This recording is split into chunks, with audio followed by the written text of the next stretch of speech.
İndiyə kimi Şəki qonaqlar gələndə çalışırdıq ki, Şəki halvasının dadına baxsınlar, haqqında məlumat verək. İndi biraz dövrün tələbidir. Biraz da gələn turistlərin təəssüratlarını artırmaq, daha müsbət eləməkdən ötürü, turist deyəndə ancaq xariciləri nəzərdə tutmuruq, Şəki əhalisi də, yerli turistlər də ola bilər. Onların təəssüratlarını artırmaq, daha da müsbət eləməkdən ötürü işin təcrübəsini də yaşatmaq tərəfdarıyıq. Məsələn, bir var Şəki halvası ilə çay içdin, getdin, bir də var gəlirsən burada halvanın xəmirinin süzülməsi, qatlar hazırlanır, bişirilir, ondan sonra boya necə vurulur, izah olunur, yerində ləpə tökülür, bütün prosesi görə bilirsən. Bu, bir var ki, getdin Türkiyədə, yenə Türk paxlavasından misal gətirək, yaxındır deyə. Paxlavanı yedin, gəldin, bir də var prosesin içində oldun, qaydanda insanın təəssüratları daha müsbət olur. İstəyirik ki, Şəki gələnlər də bu səviyyədə təəssüratla ayrılsınlar.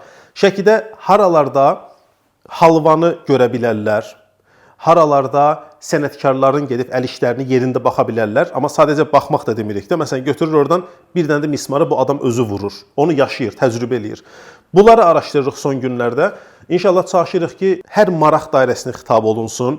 İstəyən təbiət, istəyən muzey, sənətkarlıq, mətbəx olsun. Ya da Şəkiyə 3-4 günlük, bir həftəlik gələn adamlar bir-birinin təkrarı olmayan günlərdə bu təcrübələri yaşaya bilsinlər. Şəkinin maraqlı tərəflərini yenə çəkib göstərməyə davam edəcəyik. Bizi izləyin.